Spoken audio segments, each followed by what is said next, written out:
Assalamualaikum warahmatullahi wabarakatuh. Perkenalkan, nama saya Nur Rahmatul Ummah, Prodi Perbankan Syariah semester 1. Di sini saya akan menjelaskan tentang sejarah perkembangan usul fikih dan aliran-aliran dalam usul fikih. Nah, apa sih usul fikih itu?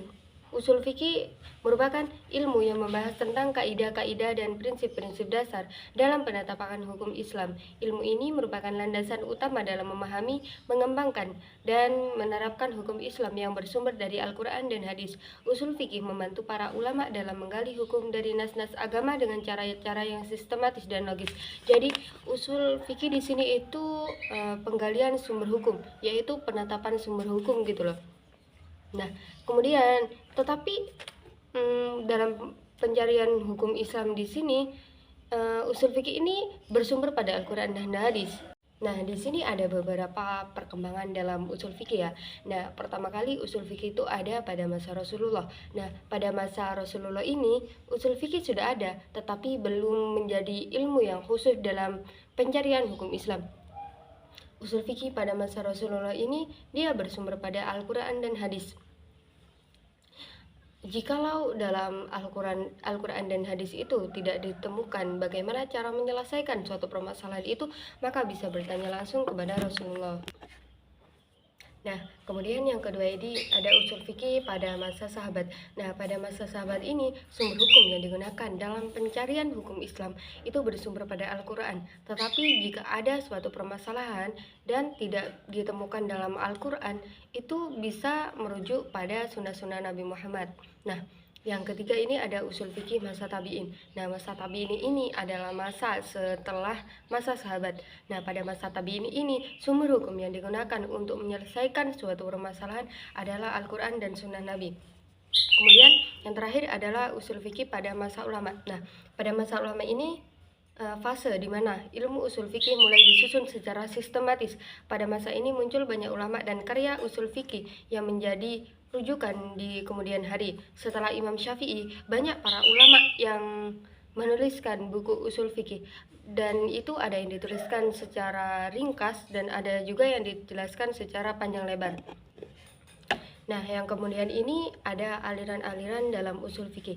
Nah, aliran-aliran dalam usul fikih ini ada beberapa ya. Yang pertama itu al-hadis. Nah, al-hadis ini merupakan aliran yang mengutamakan Al-Quran, Sunnah, dan hadis sebagai sumber hukum dan menolak penggunaan akal secara bebas dalam menggali hukum. Jadi dalam al-hadis ini dia bersumber pada Al-Quran, hadis sebagai sumber hukum, dan dia menolak penggunaan akal secara bebas dalam menentukan sumber hukum. Kemudian yang kedua itu al-ra'yu. Nah, al-ra'yu ini merupakan aliran yang lebih dominan menggunakan akal dalam menetapkan fatwa, meskipun tetap berpegang teguh pada Al-Quran dan hadis.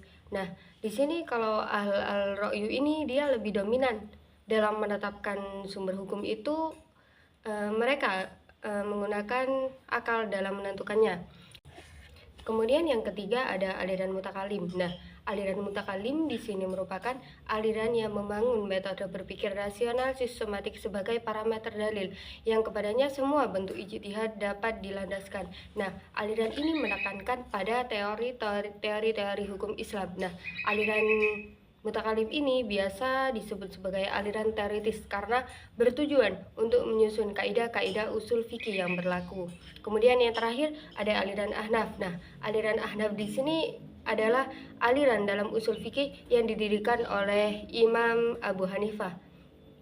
Aliran ini biasa disebut sebagai aliran fuqaha atau ahli fikih. Aliran Ahnaf juga berpedoman pada pendapat fikih Imam Abu Hanifah dan murid-muridnya. Jadi dalam menentukan sumber hukum, aliran Ahnaf ini dia hanya bersumber pada ajaran Imam Abu Hanifah dan murid-muridnya saja.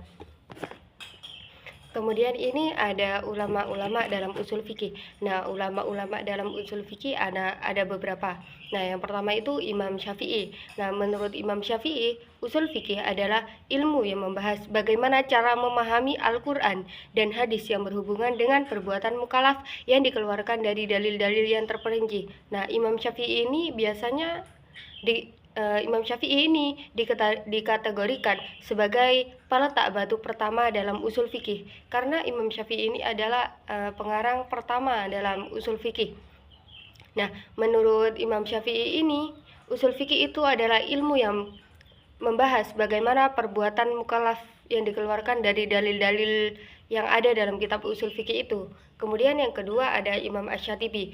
Nah, menurut Imam Asy-Syatibi di dalam kitab Al-Muwafaqat menyatakan bahwa apabila materi yang tertulis di dalam usul fikih tidak bisa disandarkan di dalam masalah-masalah fikih.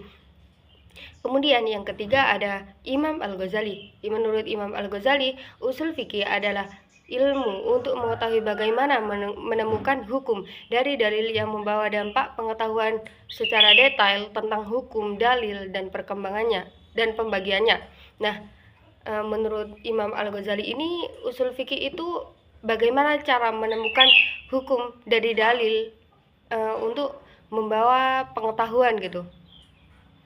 Nah, contohnya usul fikih itu adalah menggunakan narkoba atau meminum khamr. Nah, dalam Al-Quran melarang khamr karena memabukkan dan merusak akal. Quran surat Al-Baqarah ayat 219.